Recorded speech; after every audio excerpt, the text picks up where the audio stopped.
What if you were parents to seven, grandparents to seven, and had only just turned 50? And you had a special relationship that really kept you connected to each other, as well as to the wider family and the wider community. That's the story of my guest, Analyn Brandon Miller, on this episode of the Expansive Love Dialogues. We explore lots of different elements of how love shows up for them as a couple, for their wider family, for their wider community, and they share lots of insights about how they keep love alive on a day-to-day basis. It's a wonderful conversation that I hope you'll enjoy. Welcome to the Expansive Love Dialogues, Conversations to Expand Love. I'm thrilled to welcome Analyn and Brandon Miller, who are parents and grandparents and business builders and community contributors and all-around exceptional people. And I'm really grateful that you were able to make the time to be on this episode. So thank you to you both. Thank you for having us. Good to see you. Thanks, Brandon. And my opening question is almost always, how did the two of you meet? We actually met at church. That was our first point of ever knowing each other. We were probably 10 years old. We were very young. Her father was in a relationship with my aunt. We weren't around each other in that capacity, but we would be at the same church and see each other in hallways, see each other around. So I have vivid memories of her going all the way back to when we were children.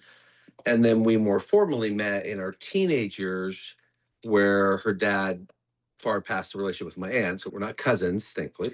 Her dad volunteered with my parents in a youth ministry, so we were in high school at the time in the same group together. Well, and given that you met so young, when did you know the other person was special? So funny story, I had asked her dad about dating Analyn's younger sister, who's a year younger than her. And he said, "You don't want to date the younger one. You want to date the older one." And I said, "Well, Dave," his name, I said, "she's always mean to me." So that's what I was going to share. I originally didn't really like him. I thought he was, kind of stuck up. So I said, "She's always mean to me." He goes, "Nah, just wait and see. Just, you should." So that day, it was water ski day. So we were going out on the river, we were going water skiing, and on the beach, I decided that the way she presented herself was worth another conversation. So we had a conversation and actually had our first date that night. Yep. Wow. That's amazing. And we pretty much dated ever since that time. So we were 16 and 15. Yeah. And I guess given how young you met, and then when you started dating, you were very young. How young were you when you got married? I was actually 17 and he was 18.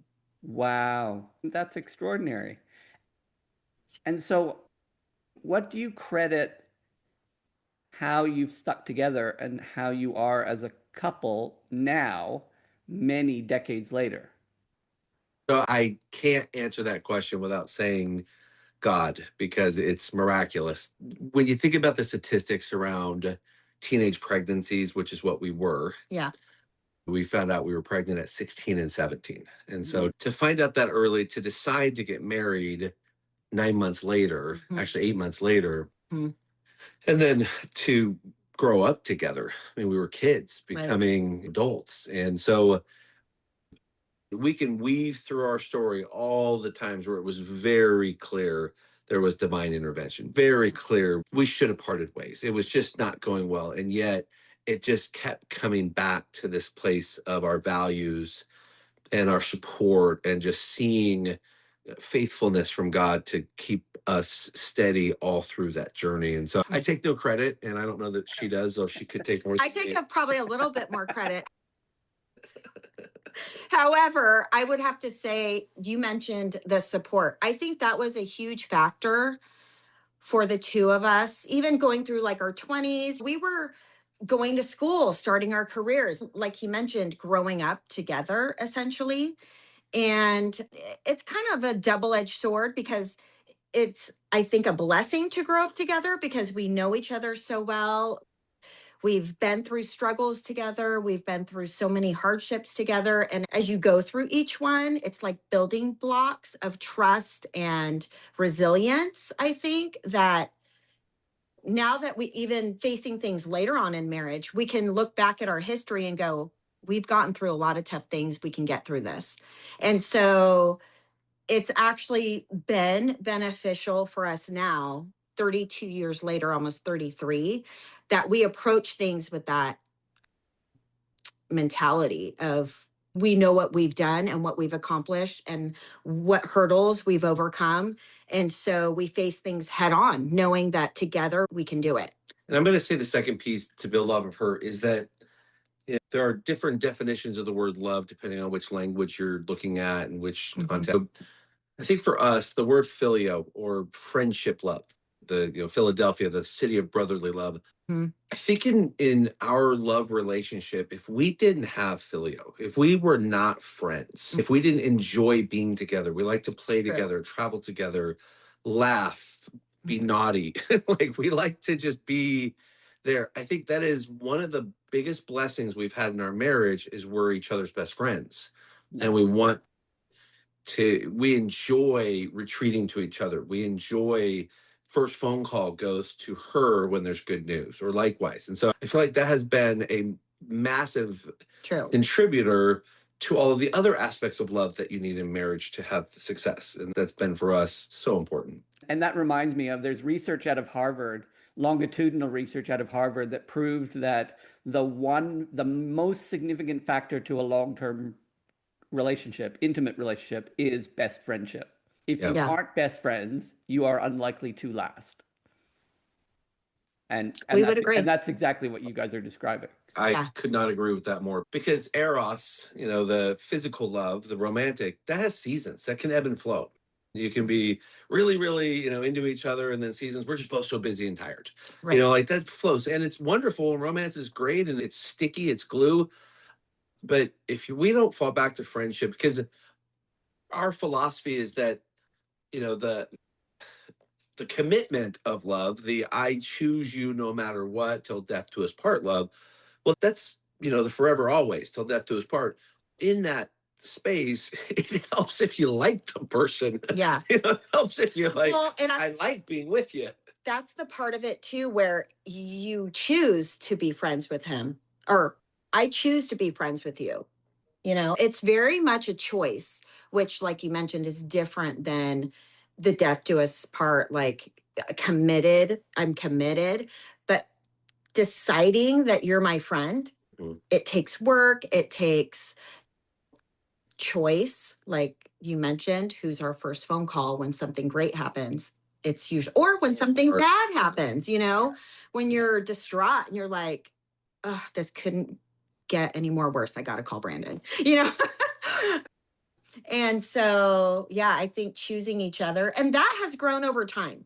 I will say that because we did go through seasons where we had to choose to do things together. And that's actually where our book writing stemmed from, is us choosing to do a project together was not something that had to do with rearing our children. And we both decided, let's take time aside and write a parenting book together as kind of a hobby. It started as a hobby and a passion project. Wouldn't you say? That's even something we did. We need to connect on another level. And so we chose to do that together. And your writing translates your life into words. Right. Very aligned with the family you have raised, right? You guys are exceptional parents, exceptional grandparents. It's extraordinary, the family you have built. So I'm wondering if you can connect love and faith and your publishing and the wider family. So how have you built a culture of faith and love for a wider group of people? Sure.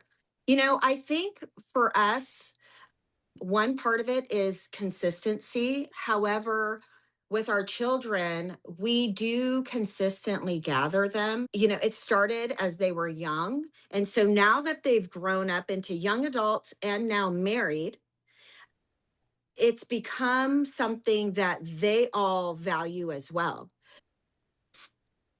just a tangible thing. Like we do annual family vacations. I have people ask me all the time, how do you gather your college kids, your married kids, that everybody's working? And I said, well, it's not like we just started today. The consistency of gathering started years and years ago. And during the year, give opportunities for times of gathering. So that's been a huge part of our ability to keep the family unit together, even though we're somewhat spread apart. When you're asking about instilling our values, instilling love as a concept with a big tribe. So with 7 children, with a age span of 17 years between oldest to youngest. So we span 2 generations. And in being able to really emphasize to them why love is a priority and value to us. Yeah. That it is principal to how we want to live our lives. And we give our children agency and autonomy to figure that out within their own realm, but understanding that that's what we will always fall back to. Yeah. If we are not rooted in love, and we have a strong belief that our love starts with our love for God, but it cannot be real if it doesn't root to each other, especially our immediate family, especially the ones that we're closest to. And so love with loyalty and having that responsibility. And so what we have learned is that most people spell love Time, right? Love has a metric. It's measurable in people's minds. Do you show this in a way that I can measure? Because otherwise love has this feeling, it has this, Emotion. I'm emoting to you with my love. You can sense it. But where do I see that play out? And it's going to be in kindness. It's going to show up in service. And then for us, the way that we invest monetarily even into our family. So that's, I think, some of where we've had to learn how, because there's a verse that said love covers over a multitude of sins. And as parents, you will fail. You aren't going to always live up to your standard. You will not ever fully match up to what you might just be a hypocrite. Yeah. Then you tell your kids to do something and then you end up doing the same thing. It's not possible for us to have a perfect record as parents. Right. But when there's love and there's forgiveness and acceptance of each other's weaknesses, it helps to create what we've been able to watch is we've had different children go through different crises along the way in their journeys. And so with our children who have children and they're married, and then the generation coming behind them who are yet 3 out of the 4 yet to be married. And then this last year, we had our second to youngest son enter into a space where he decided to get married young. And to watch his older siblings and his close siblings all rally to him, to support him, to be near, to encourage and strengthen, even as we all knew, well, this wasn't his plan as he set it out. This wasn't what he was thinking, but now this is where he is.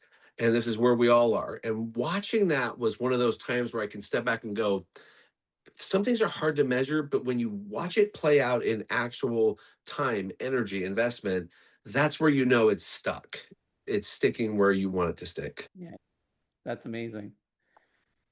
And taking it to a wider tribe, so you are business builders and community contributors, and you're invested in faith and church, and there's so many, like I watch your social media, and there's so many pieces to your lives. And so I guess I'm curious about how love shows up in all of those contexts. So how do you take love outside of the family unit, outside of your coupleness, outside of the wider family, and out and into community and into the organizations you touch? Yeah, well, we both actually serve on the same board, which is incredible.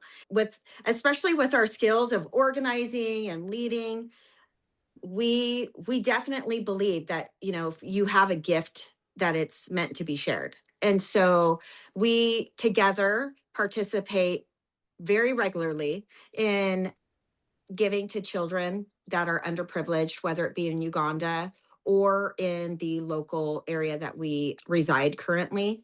And so we have opportunities to touch the kids and the staff and the people. I think the other thing is encouraging those that are like boots on the ground, helping to give them encouragement. And I think even for the other cool thing has been taking our kids alongside as well and serving and giving them a heart for it.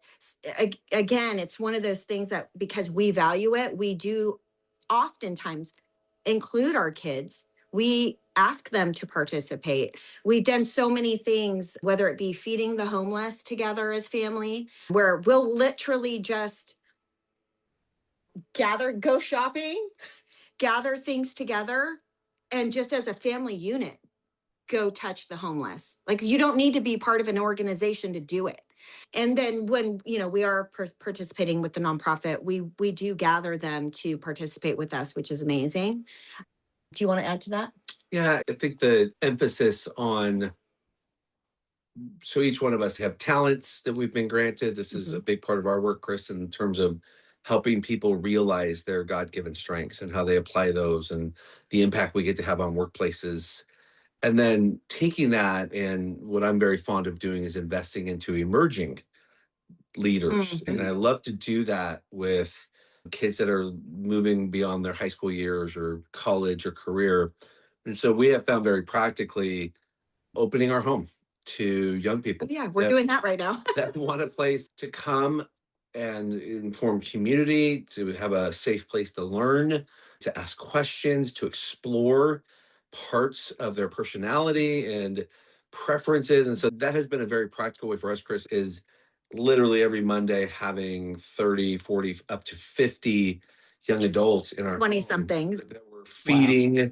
Yeah, we're feeding, we're facilitating conversation, we're giving instruction, and they keep, this group keeps coming back and growing and inviting because they're feeling loved. They're feeling like, wow, you people who have, and they say it all the time, your home is so beautiful. Thank you so much that you've invited us in. Thank you so much that you're letting us eat your food, that you're letting us sit on your furniture and enjoy your amenities. And to us, it's, you're welcome. And thank you for acknowledging that. And this is us showing love in a very tangible, practical way. And it also stems from your faith in humanity, right? Like you invite those young people in because you know they have potential. You see their talent and their growth and their own values that may not overlap perfectly with yours, but they will have a value to live their own lives at a high standard. And I think the fact that you open your doors to invite them into that conversation and to show generosity and a level of abundance in your lives that is very real. I think all of that is, as you say, Brandon, it's us showing love. It's us showing love to people who we care about and who need it. Yeah. And I'm finding with this group, they're craving coaching so much. They don't know to call it that, but they're craving, help me find what I'm looking for where I don't know to look. Help me find what I'm trying to understand about myself. Because they're in that phase of life where I can't relate to them contextually of what it would be like to grow up with that much information at your finger from your early formative years to now. And what that has done to their processing, and a lot of research out there around just how it's affected learning. So I'm finding this hungry generation, just they want to understand, they want to relate. And so as much as they're not looking for the direct answer, they're looking for, well, what's the path to my answer? Yeah. And I think another thing is their desire to be seen as individuals. There's so much comparison with the social media and, everyone, this person's doing this and this person's going to college and this person got, and there, I think this group, I've seen so many of them literally all come down and they'll just want to download their life story and tell me about who they are and tell me about why they're here, and just so exuberant about being seen and being known. And I think that's the one thing, if you think about what's missing with that generation of where everything's just on their phone and text messages, like they want the face-to-face, belly-to-belly community. That's what I've noticed. Like they really love hanging out for literally a couple hours after the group ends to get to know each other, to go do things outside of the group now. And I think that's been really powerful because it is very tangible to be sitting with someone, and by listening to them is a form of love, that you're giving them that space to share. Yeah. And I think they hunger for that. Well, and it's interesting kind of what you're both alluding to is I guess there's an energy of social media and public comparison, which is why am I not more similar to you? Why do I not have what you have? Why do I not experience what you experience? And the coaching and the hunger that Brandon you're describing and Analyn you were just describing is the uniqueness of each individual. Am I willing to acknowledge my own uniqueness and and that my differences are power, not why can I show up as me and be uniquely different to everybody else in the room and have value in society or have value in the group that you are bringing into your home? Yeah, it's great. Yeah, and I'm loving, I've been mulling over, I suppose, my relationship to Fiona, who I was with for 24 years and then lost to cancer, which was tragic, but it is what it is. And I loved her deeply and dearly. And one of the things that we got really good at was partly down to strengths reporting, but also just an acknowledgement of who we were as people was, I guess, being proud of our differences as a couple, like between us. Like, why is she so amazing at things that I would never have I would never have the courage to even try? I'm just curious about your professional relationships, the depth of your differences, and how you respect each other and admire each other for the differences as much as for the similarities and the shared values. Great question. I tell people when they ask about strengths in couples, there's birds of a feather flock together and then opposites attract. And I would say for Analyn and I, we share several strengths in our top 5, 6, 7 strengths. And so we have a lot of similarities in how we see the world. Just being activators together is interesting because we both are such initiators, move quickly, a lot of energy. And I think that for us, it works very well. So we appreciate where we have overlap, but where we are different, it's fascinating how strengths has helped support that. Analyn is very influential in her top 5. 4 out of 5 of her top 5 strengths are influence, but then 4 out of 5 of her 6 through 10 are relationship. Yeah. And so there's this very caring, very nurturing, very aware. Nobody left behind. Yeah, just very strong. I have 2 influence and then 4 influence, so 6 total, but not a single relationship building talent in my top strengths, not until 14. And so we had found at times where we would have such a different approach to our kids, such a different approach to relationships, such a different approach to business. And I would always be stumped by what is this variance? So we have so many strengths that are similar. Like, where are we missing? Uncovered in our strengths report, and I could really set in and study what those relationship strengths did and how they showed up. It was a very different approach to people, and it helped me to really frame around, okay, this is where she shines. This is where I need her. This is where those strengths are beneficial to what she does professionally, what she does personally, what she does in our family, what she does for me, and then how I needed to reshape mine to support theirs. So that was a very interesting take. And then secondly, we grew up very different. So we have it to where Analyn was born in the Philippines, came to the US at a young age, and then grew up in a very different environment. So when we crossed paths, she was coming from a very different way of seeing the world than where I was. That contextual difference is helpful for both of us to keep aware of just how that different trauma that we carry from childhood, different realities, events, learnings, independence, autonomy, agency at very young age had to be in a leadership role with her siblings. She's the oldest. She had to take the lead. She had to support. Life required that of her. I didn't have that. I was a number 2 kid, and I didn't do anything. No, I'm kidding. I didn't have that reality. We had to have that conversation. Whole different frame of reference. And so when it came to our home and how she approaches the home and the kids, it took time to recognize the difference. Yeah. Brilliant. And I would go ahead. No, go, Analyn.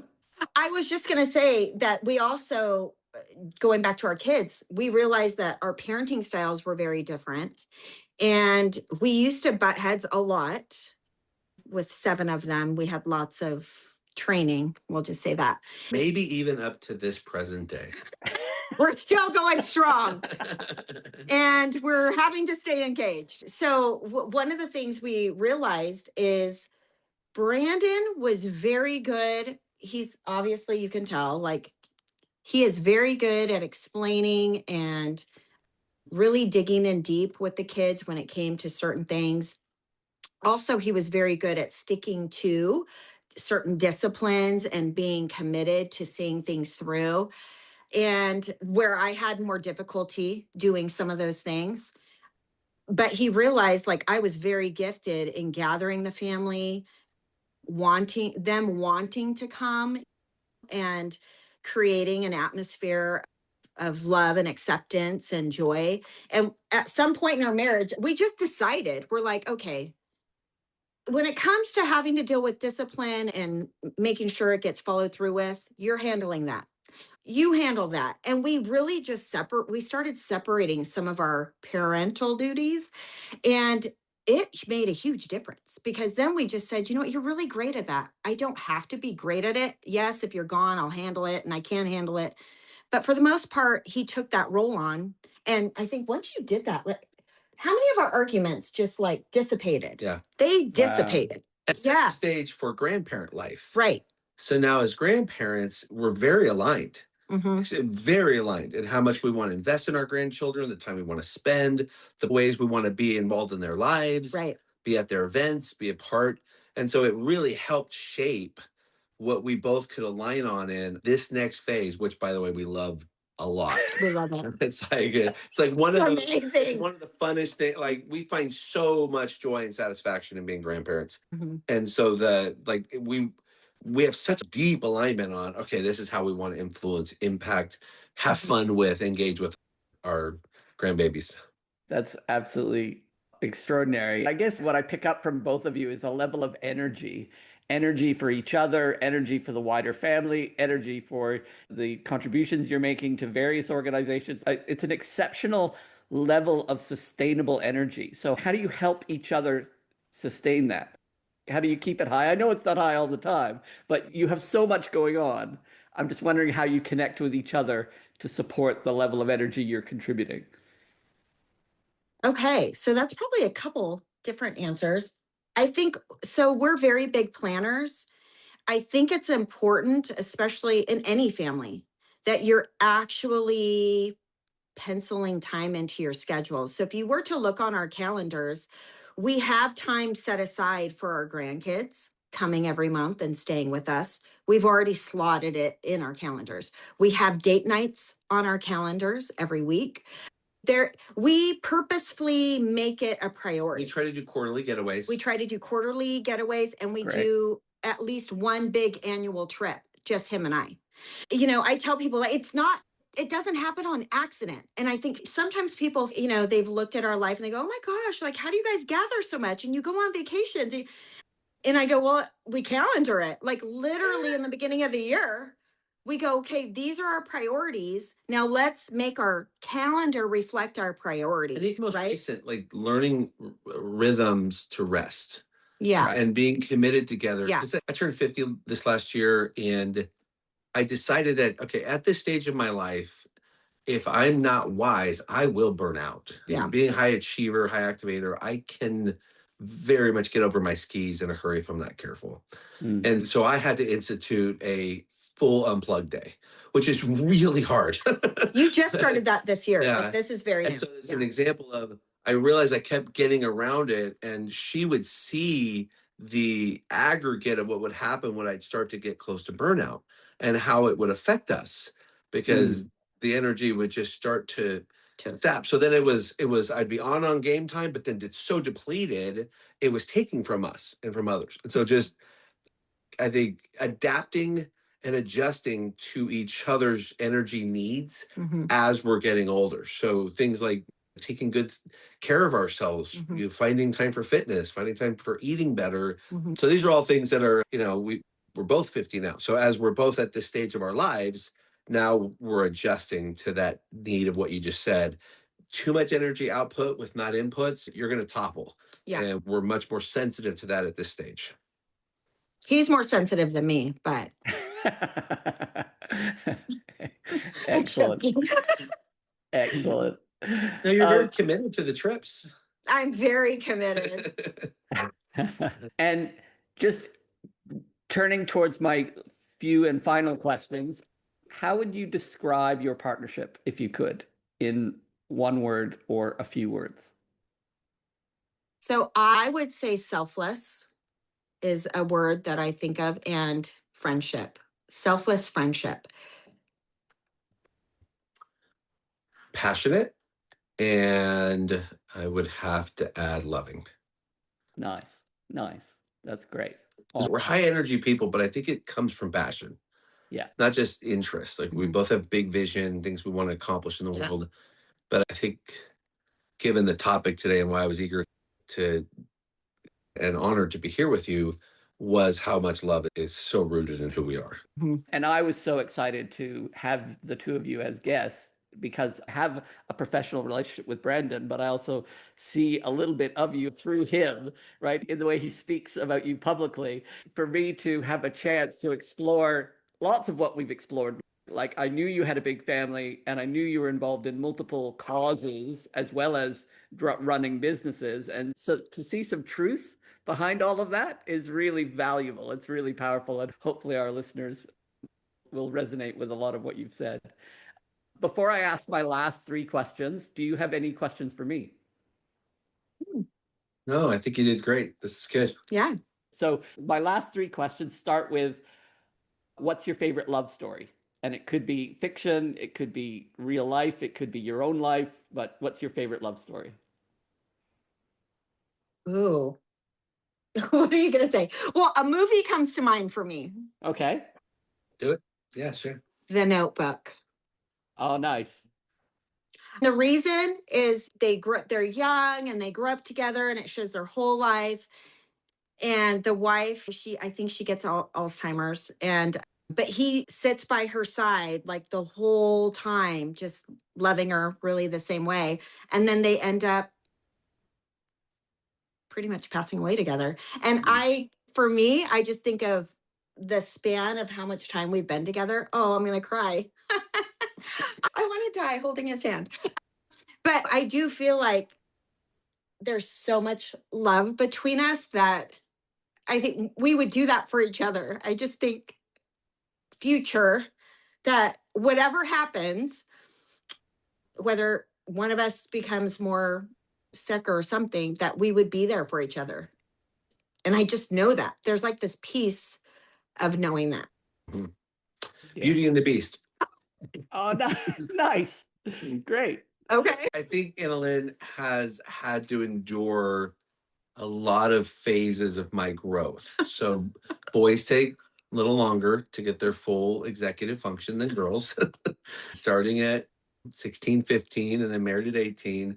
She went through a lot of beastly seasons with me as a young guy and then even an older guy. And so I know for the way she has been able to help be my partner, my lover, but my helpmate, like helping me be the better version of me, bringing out of me the parts of me that needed to be there.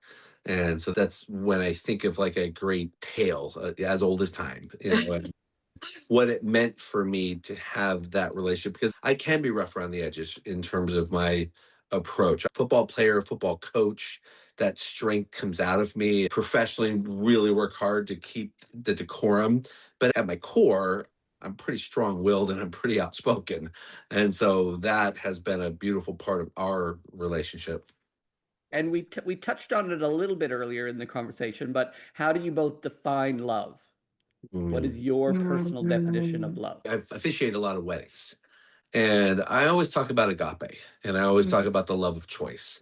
So I think of love as I choose to commit to you. So love to me is it's a commitment to be patient, be gentle, don't hold the record of wrong, be forgiving, don't look for what's wrong, find out what's right first, look for the better things.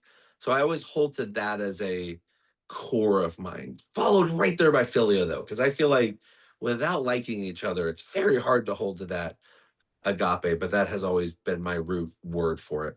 Yeah, nice. I'm kind of similar with Corinthians 13 that talks about all the different types of how we love or ways that we love each other.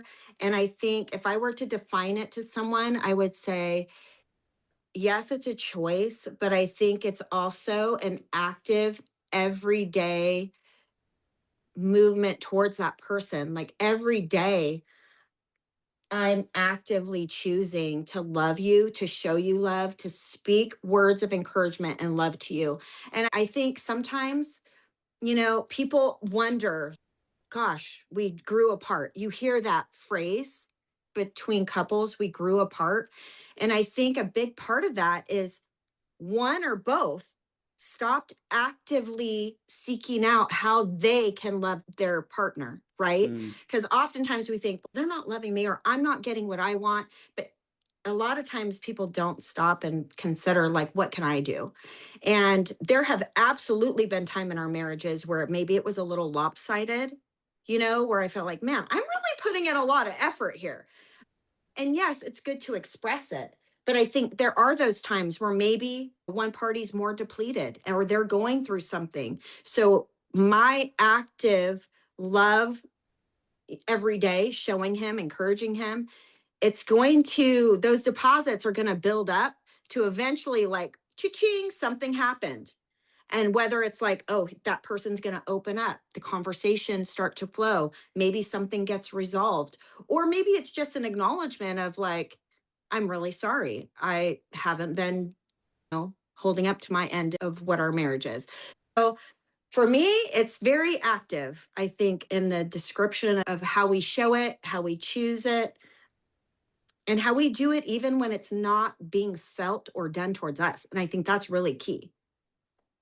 And my last question is, how do you consistently increase the amount of love in your life? Oh boy. How do we consistently increase? Yeah, That's a good question. when you asked about love and I said agape, I think this is going to come back to faith for me. I think that the love that I can hold and share is limitless because I think that I am connected to the limitless source of it. And so, because the God of the universe stated in his own words, he is love, he's the originator of it, then my goal is to stay close to what that is. And so, whatever form it's taking in my season, so it's being more kind or being more forgiving or being more gracious. So I have looked at love as the life pursuit of as much of it as this human body can contain, as much as possible, because I think it's where, for a person of my faith as a Christian, I think it's where we have failed, is when we stop pursuing what we're called to do as our number one priority, especially with the people we love, especially with how we love our family, how we care for our neighbors, the people nearest. And so I really tune into that. And so practically, that's time studying deep scripture, deep learning. That's time in prayer, I'm not a meditator. I'd love to be one day, but I don't have the patience. I try, time in processing, thinking, and then the whole, I think, summation of what we've said today, it's putting it into practice. It's serving and touching and being a part of it, because I feel like love is one of those things that you give it all out and then you got to get it all back. And as you do, capacity grows. And that's what I've seen is it's not meant to be held. Love is a gift meant to be given. I also want to say, like, in a practical way, we do retreats together and we actually discuss love and how we can be better partners together and how we can increase and go get into the scripture and discuss it, be more, like you've mentioned, mindful of like how we can grow in it. One of the scriptures, I'm just looking at it literally right now in my kitchen, it says, do everything in love. 1 Corinthians 16:14. I have it like in my kitchen because, we spend a lot of time in there. And as Brandon mentioned, the capacity for it it starts with our relationship with Christ, right? Like we have to be plugged in there. And it's out of the overflow of our hearts that we're now extending that same love unconditionally to other people. And first and foremost, he should be getting the best of me. And I think that's something that we forget, that our partners should be getting the best of us. And oftentimes they get the leftovers, and it's not fair. It's not how it should be. If he is the most important person in my life, that he would get the leftovers of my love, of my time, of my energy. And I think that's a priority that we've made for ourselves as well, to give ourselves the best of each other. Yeah, that's brilliant. And I love what we've just shared as the conclusion of this dialogue. There's so much richness and so much love in the conversation. And I loved the reference to the fact that we all have access to an infinite source of love. And only by giving that love do we get it back in spades. That's the way the universe has been designed. You just got to go with it. Yeah. But if you ignore that, life doesn't turn out the way you hoped. So, Yes. yeah, no, it's been an absolute privilege to have you both as guests on the Expansive Love Dialogues. I hope our listeners have picked up some wisdom and some insight. And I'm so grateful for how much you've shared. So thank you. Thank you both so much. Thank you for having us. It was a pleasure. It's a lot of fun. What an amazing conversation with Analyn and Brandon Miller. They're such special people and are leading extraordinary lives just with this scale of their family commitments and their causes and their faith and the businesses that they run. It's really quite exceptional. I think some of the takeaways that I'll take more than anything is the need to plan how love shows up. When you have such an exceptionally busy life, if you don't plan on the things that matter and create rituals for a family the size that Analyn and Brandon lead, then things just don't happen. So they have had a ritual of family holidays and ritual of family dinners and ritual of family connections over many, many years. And that has kept their love for each other and their connection to family alive on a day-to-day, week-to-week, month-to-month, and year-to-year basis. I think what's also exceptional is the fact that they both acknowledged the highs and lows, that life hasn't been perfect, and they've gone through some darker seasons, but something in their faith and something in terms of divine intervention really kept showing up to keep them connected and to build the legacy that they currently have. I hope you've enjoyed this episode of the Expansive Love Dialogues, Conversations to Expand Love, and I can't wait to host you on the next one.